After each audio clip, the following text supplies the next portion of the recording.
Hey, this is Doug from the Elite Pursuit Podcast. We are back with part 2 of our Combined Arms unboxing. This is a partial playthrough. Now, I am just playing this myself for speed.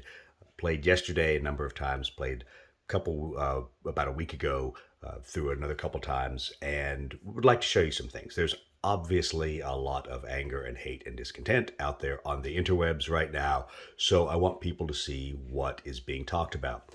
I will also caveat this with, at the very beginning, I'll say, I enjoy the game. Others may not. I think there are some serious flaws in the game, but I enjoy it nonetheless. So understand, if you're looking for somebody that's going to be doing a YouTube video to skewer how terrible the game is, that's not this video. Go find it elsewhere. Okay, now let's start proceeding. We're going to go straight through the setup so you understand where a couple of the hiccups are, things that you'll have to either house rule or talk about between you and your player, your opponent, just to understand what your perspectives are. So, step 1, choose a map. Hey, we did that. Place it in the center of the playing area, roughly. We didn't set it up this way yesterday when we played. This is just for ease of getting the camera to get all of the information. Place your orders board, step 2, place the orders board and the ops board adjacent to the map within reach of both players. Now, here's where it gets fun. Shuffle all the initiative cards together to form the initiative deck. These are the initiative cards. If you notice, we have taken out all of the bolt action, blood red skies, and other specific cards. Those are these, because we're just playing the basic game playthrough.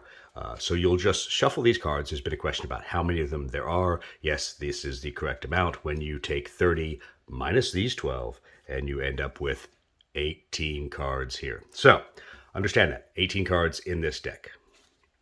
I'm going to shuffle those real quick. Of note, they are really, really, really thick cardboard. They don't shuffle well. That's fine. At least the cards are survivable. They're not going to get beat up. So I'm going to shuffle this deck, and I'm going to throw the initiative deck out to the initiative pile out there. Okay, next. Objective cards. So you've got these for the objective cards. If you notice, they are double-sided. So at one point, you're playing the commercial hub. If you play the other side, the same icon or the same objective plays a cultural center. So you can either choose based on the area you're fighting, what you want, or you can just randomly pick them. I tend to randomly pick them. So I'm going to shuffle all the initiative cards. Shuffling the objective cards. Picking a random side up, and so I will just place these at the bottom of the board. So we see now we've got the airfield,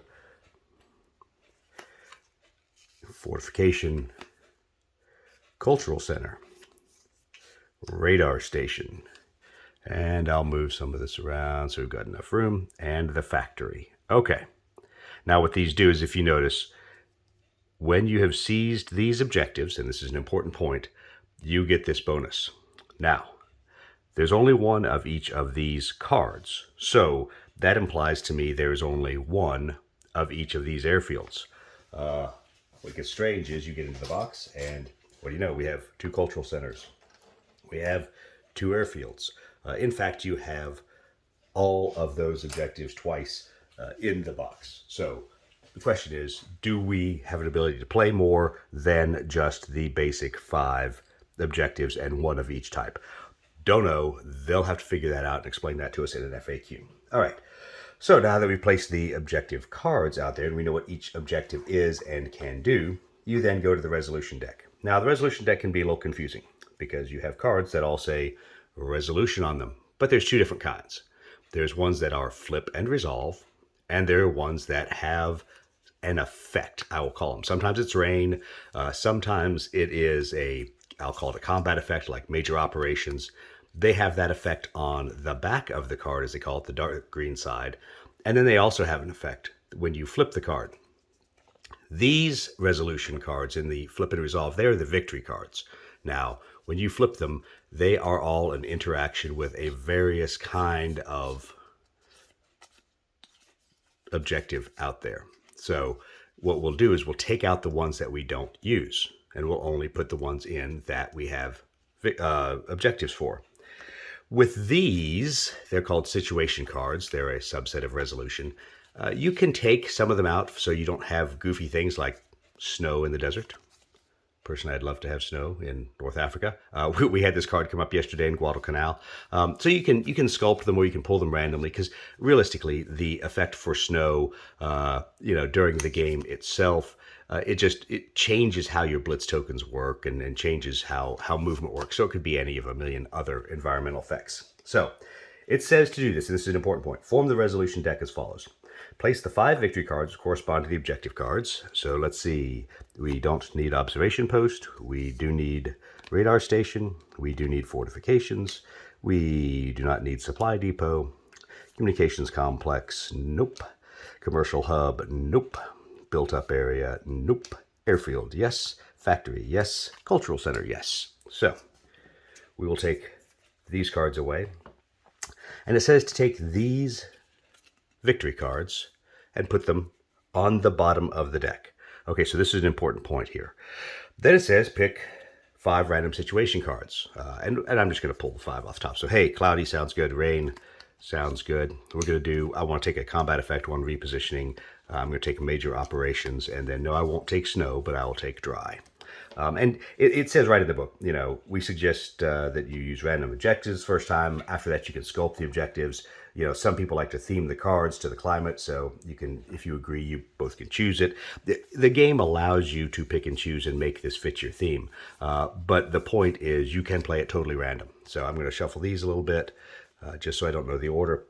But what it says is take the 5 random situation cards face down on top of the cards to form a 10-card deck. So this is kind of important. It doesn't tell you to shuffle the entire deck. So my takeaway is you will have to burn through all of these situation cards before you get to victory cards. And that's a very important point because you won't be evaluating any of the extra victory points until at least 5 situation cards into the game, and more on how that works out. Okay, so step 6, starting with a random player, take turns placing the 5 gray objectives. My left hand will be the allies. Right hand will be the Axis. So what we will do is, starting with a random player, that always sounds like a good way to roll the initiative dice. All right, allies have the initiative. All right, for this placement. So I'm going to take an airfield, and I can't place it, obviously, in a water hex. That's rule 1. It must be placed in a land hex. Rule 2, it cannot be placed on a hex adjacent to a starting hex. So that's a no-no. That's a no-no. Obviously, that's also, it's not a carrier. You can't place it out there. And then it can't be placed within 2 hexes of another objective. So it can't be adjacent, but I can say, you know what? I'm going to play air power heavy. I want to be able to seize this quickly, and I want to seize it on the road because I want to be able to move there immediately and within the first turn, hopefully have a capture action, which we'll talk about those here soon, and then I can hopefully capture that objective. So. Nasty Axis types. What do they grab next? Well, they grab the fortification. So, fortification, this is going to give them kind of a place along lines of communication that can influence the battles. Unfortunately, unlike what was said on a lot of the podcasts, this fortifications does not influence the bolt action games or any of those terrain. That would be super cool if it did. It doesn't. It involves just the rolling to destroy units. And then there's obviously victory points that come up adjacent to it. All right. So now we're going to grab a cultural center. This thing, in this case, is going to be worth 2 victory points. I want this thing to also be fairly close to my side and something I can grab easily. It'll be right off the road. Also, of course, makes it easy for the Axis. Well, Axis player, dirty, nasty Axis. All right. Factory. They're going to go ahead and grab this. And looking at the objective, this gives them a place to spawn units. Either side, whoever owns it. So because we want to get things quickly into the battle, Axis players going, and I have to go back here. I needed to move that 2 squares away, so that was a bad placement. It needs to be at least outside of within 2x of another objective, so those are all correct. So then they're going to place this, basically a spawn point, for lack of a better term, right there. All right, allies, last one they've got. This is getting a little weird now. So we've got the radar station. Radar station, once again, you still have to be able to grab it, but you don't necessarily have to be close to it when you use it. Notice this has gotten really congested here. The Axis player is basically created an open area back here we can place things. Unfortunately, we get close to these. Well, maybe radar station is a throwaway. Maybe we're not going to use much air power, and maybe we want to put that somewhere out here. So I'm actually going to place it there for a variety of reasons. But that is generally the laydown, how you place those objectives. All right, we're going to stop here, pick back up with the next section. Okay, now we're at step 7. It says players decide amongst themselves or roll randomly who will be the allied player and who will be the Axis. Well, if you've decided amongst yourselves, you probably influenced how you were going to place these. That's the rule we're going to play with. If you determine randomly, it gets just a little strange because you're kind of tending to cluster things in the board, hedging your bets, not knowing which force you will end up with. So either way works fine. I think allowing people to place and choose their sides, also because it may depend on what army they brought if you're playing the campaign version of the game and not the basic version. So I recommend letting them choose. It says to then rotate the map, etc., etc. Remember, left hand allies, right hand Axis. Okay, each player rolls a d6 starting with the highest to roll for the initiative. So I've got my dastardly Axis and my glorious allies. Okay, Axis wins the initiative, and this is important to remember. So then you take the initiative counter, yes, the one with Iwo Jima, and you place that on your side. Hopefully this will still show in the video, right there. And at that point, we know who has the initiative counter. Then you choose a unit from your supply for each kind of force mix. So you get 6 units total. You can choose up to 3 of each unit, and you alternate in choosing. So what we're going to see here is we're going to see the Axis represented by these. They're going to choose an air power. Allies also going to choose an air power. Axis is the next bid. Axis says, you know what? I need to make sure I can control the sea lanes. Take a ship. Allies may say, really don't care about the sea lanes right now. I'm going to take a tank because that fits into my objective placement. Okay, the Axis again says, you know what? I really don't like you guys. I'm taking a second airplane. Interesting point to note. The guys at Modeling for Advantage, they didn't like having more than one airplane. They felt it overpowered the game. Up to you. I think it still makes it cool. I think that it makes some interesting initiative orders and things later on as to how you attack. We'll talk through that when we get to that part of the game. Okay, so we have 3 Axis units. Now the Allies are going to say, you know what? I'm going to take another tank. Why? Because I just don't like the Axis. Okay, Axis, I need some infantry. Allies, well, I guess you're right. I might actually have to play their game, and I need heavy ground army here to seize 4 of the major objectives. There's only one over here. This one is the radar station, and right now I'm not too worried about it. Makes sense for him. He's got ships. I'll find a way to deny him getting out there. So 4 of those, 4 on the Axis side. Time for their 5th pick. Axis will give in and go, okay, we will be historical and we will get some armor here. All right, so we have 5 units picked here, about to pick the 5th unit. Parity-wise, I think we need some air power. Looking here, all right, it's probably time to say, let's see how fast we can get across the desert. And I say, you know what? I'm not going to play their naval game. I'm going to use my air power, and I'm going to use it asymmetrically to have no ships and have all air power. So slightly different forces, still fairly armor heavy, obviously, because we have a road, because we have open area, and 4 of the objectives are on the open. They are pushed towards the Allied side. But once again, the reasons these are put in the middle is because they can influence the game. Now, the question you might have is, as the Allies, why would I ever come past these 2 objectives? I'll let them hold 2. I'll interdict a 3rd. It all depends how the victory points play out. So that may or may not be a wise strategy. But at least the spawn point is protected by the fortification.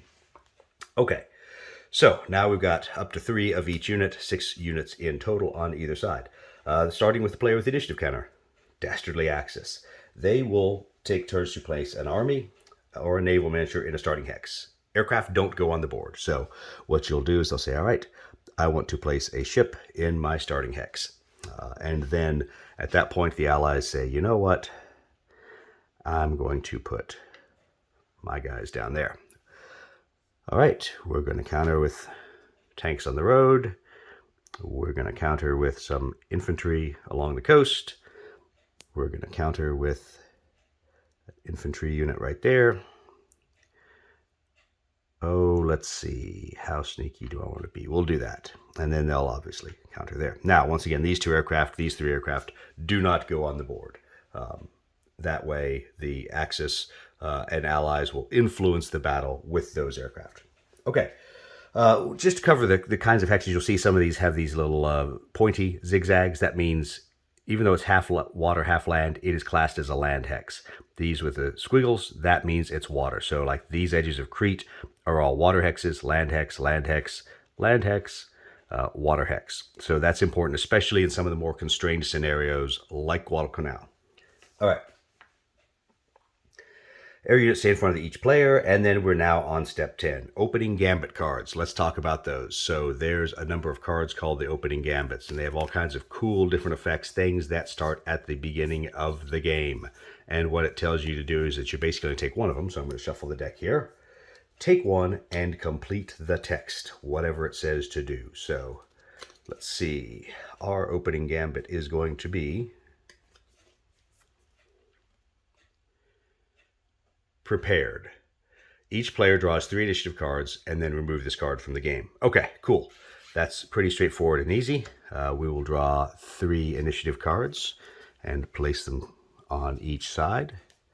There's 3 for the Axis, 3 for the allies, and these obviously you will look at these in your hand and say, okay, what can I do with them, because I'll show you how they play here in a second. Of note, other opening gambits, I'll show you a couple of them.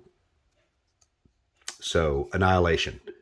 This one stays on the board. First player to destroy destroy all of the opposing player's naval, air, army, or units gets 1 bonus victory point. That may sound like winning. It isn't. There's a way to reinforce. But you keep this card on the board. Some of the other ones are, let's see, was another keep. Yeah, Infiltration. So you place this next to the map. Everyone gets a single initiative card. First player in this game to move a unit to the opposing player's starting region, so basically as we would think of behind enemy lines, gets 1 bonus victory point. Keep this card on the board as a reminder. So that's how the opening gambit cards work. There's a bunch more of them in there. Those are things you could even write yourself if you wanted to create some interesting opening gambits. Now it says, you are ready to play. I would say maybe we are, maybe we aren't. All right, we'll figure out how we're going to play. You notice there are no orders counters on the orders board. We'll put those over on our sides. We have the initiative counter over here, and we have our air units off the board. Okay, starting the orders phase. What we're going to do is we're going to start with the counter that has the initiative, the Axis. We're going to go ahead and we're going to give 3 land orders. Now, what that allows us to do is armor that can move 2, because it would move just like it were blitzing, and we'll show blitzing here in a second. We'll move a 3rd hex. Then, infantry, in this case, we will use him to blitz. He will move 2 hexes, and we'll leave that blitz token there. And then the last armor unit will only move 2 because he's not on a road. All right, that becomes then the Allies' turn. What are the Allies going to do? They're going to do concealed movement. So now the Allies are going to do concealed movement with that order. What you'll do is you'll grab 2 of their unit counters, one with a infantry icon, one with a clear icon. Clear is your scout, so the blank, or I should say the blank icon. And you will then replace your unit with that. We're going to have these units blitz just so they can move quickly. They'll now move 2 hexes. And only we know which one is which. The enemy has no idea. That's one of the 2 concealed orders. Second one, they're going to conceal one of their armor units, and then we're going to move that way. Just to confuse things up, the real armor is going to be on the top. All right, remember armor automatically moves 2. So we're going to move forward with the real armor, bring a scout back that way. Why am I doing that? I'll show you here in a bit. Okay, so now it's the Axis phase. Axis is like, allies pretty much are going to be able to control 2 objectives if they get to it this turn, but I kind of want them to be bunched up. So what are they going to do? They're going to play a C order. Now, that allows them to obviously pull out their C counters, replace those, and then move accordingly. 2, 3, 4. C units move 4. 1, 2, 3, 4. Okay. Then they're also going to play one of their cards. They're going to play C offensive. So what is Sea Offensive? Play after giving a sea order. Players may not place order tokens on land orders for the remainder of this turn, so no more land orders. Everybody is stuck where they are. So, okay, that's done. No more land orders. Well, you know what? Being the Allies, being that I have 3 airplanes and it's my move next, I'm now going to take air power. And what am I going to do? I'm going to use my air power asymmetrically. I'm going to place my air power out to find what's going on with those different units. And then I'll probably place some just to be able to have some flexibility as to where I declare the battle. Because once again, this is an important point. Battles can be in adjacent hexes, in the hex you're in, etc. And we'll talk through that. Okay, so Axis, not to be outdone, says, you dastardly allies, I'm going to place 2. And they will choose to place their air right there. Allies are going to look and say, you know, that last order, I don't really have anything I can play. Oh, wait, I do. I have a card called Blitz. I play it as an order. Choose up to 2 friendly armored units or units with Blitz tokens and move them. So, I have Blitz token units. I would say this applies to concealed units with a Blitz token. If those are concealed, we don't know that they're armored. They're just concealed units. So what I would say is this allows them to play and move these Blitz units again, which puts them right in line to be able to seize objectives. Now, for the purposes of everyone understanding what unit is where, just so you know, remember that's the scout. That's not really a unit. I'm threatening him there. I want to grab the airfield before I grab the fortification. You could have obviously played it either way. All right, so let's talk. We're not done totally. That plays as an order, so I'll just push the order down here. We did not try to seize the initiative. We'll talk about that a little bit later. Initiative still rests with the Axis. So let's go to the air phase. Phase 2. Gets a little confusing here again. All right, if there are no air units on the map, skip this phase, obviously. Otherwise, complete the following. Number 1, starting with a player with the initiative, Axis. Each player may choose a battlefield hex adjacent to one of their air units, initiating an air battle. So not in their hex, but adjacent to it. And then the question becomes, how do you resolve an air battle? Okay, so what happens to initiate that air battle? To resolve an air battle, each player rolls a d6 and adds the following modifiers to their roll. The question that we have is that do you step through the air battle to an air raid, or are they independent actions? So I'm going to treat them like they are actual discrete. What do I want to say? There are 2 discrete phases. There's a discrete air battle phase, then you start again with resolving an air raid. So that you go through all your air battles, your air superiority first, then basically your air raids, your air strikes. So what we'll do is they have the initiative, and he is going to go ahead and he's going to pick an adjacent place to have an air battle. And then I'm going to basically choose here over my own C unit, because that mitigates how many of these fighters can attack me. So then I will only have 1 enemy fighter. It's even odds. We basically roll on both sides, seeing who gets the higher number. Unfortunately, it's cocked. Oh, but hey, it still comes back as a 6. All right. So Axis wins. It would have been +2 for each friendly unit. They each have only 1 adjacent to that area, so we just knocked off any modifiers. There were no initiative card modifiers. The Axis wins the air battle. Now they have a chance to destroy that allied unit. So on the table, to destroy an air unit, it's a base roll of 6 up. 4, he does not destroy him. But now these 2 units have been involved in an air battle. Interesting point. It doesn't necessarily talk about whether units are taken out of action. As the way the rules could read is, if this unit is now the other player's unit, they can now create an air battle here in this hex. And what that would do is that would pull in 2 of these and 2 of those. Once again, still even odds.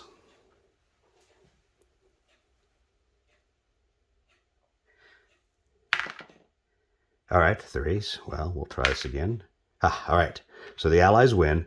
And now it is 2 aircraft versus 2 aircraft. So in that case, the Allies will just roll See if they can get a 6-up to destroy one of the units. Nope, they did not destroy an air unit. Now, it just says each player may choose a battlefield hex adjacent to one of the air units initiating an air battle. The way I read it, you get one air battle, and then you move to the airstrike phase.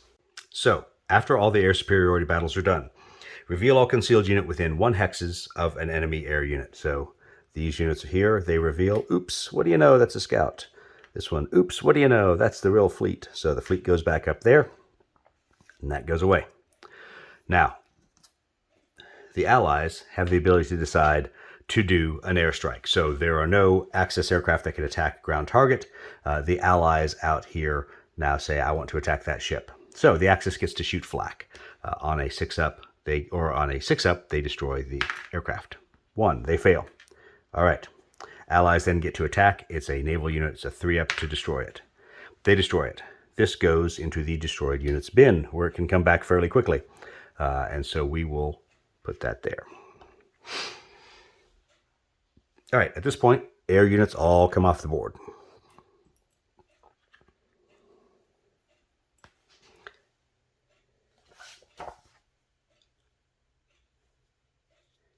All right, now we go to the resolution phase. So, land and sea battles. Well, guess what? There's no sea battles.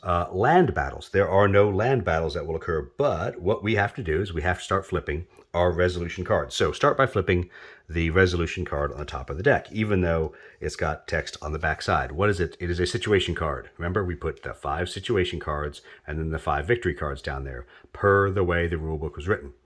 All right. So this now says, each player may choose to battle any number of times, reveal all adjacent units to an enemy unit, capture, discard this card. So you can do as many battles as you want. Unfortunately, nobody is close enough to do that. You can do any capture actions you need to. So we'll talk about this here. Let me get rid of those cards. These go to the discard pile. Put them face up. All right, major operations. Nobody is adjacent to an enemy unit, so all concealed units are still going to stay there. No battles, because a battle is where you would choose an adjacent hex, and enemy around that could then battle. None of that is happening. So what's going to happen is, at this point, you will go to the capture part. So I can go ahead and go to the situation cards, which is ironically, you go through the resolution phase, then it talks to you about situation cards. Then, so you flip over, we'll skip all the battles, we'll get to the capture part. So, player with the initiative counter may reveal any number of concealed units. Why do you do this? Because only revealed units may capture. You cannot capture with a concealed unit. So, in a sense, I am going to go ahead and take these units, and we remember this was the scout, so I'm going to now reveal these guys. My scout comes off the board, but what that allows me to do is I replace that with an infantry. And why did that help out? Well, it kept me from being, in my mind at least, it kept me from being engaged. He didn't want to run across those units. So then it gets captured by the player. So we go over, we get a green airfield, and we replace the green airfield. Allies. Then over here, they reveal both their units. One of them is the armor. And we do that. Now, if the Axis had not played their card, and had the Allies been able to play another single order, probably would have left these concealed. And then might have just moved further on and beyond with the other armor. But we have a chance to grab an objective, so let's do it, because we need VPs as soon as we can get them. Okay.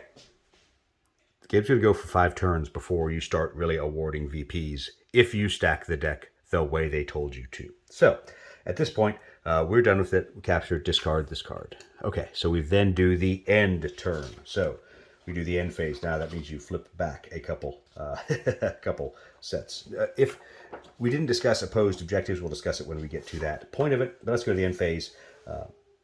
Each player retrieves their counters. Orders go back. And orders go here. And then we're going to be about done with this phase. And if you have more than 4 initiative cards in your hand, you discard down to 3.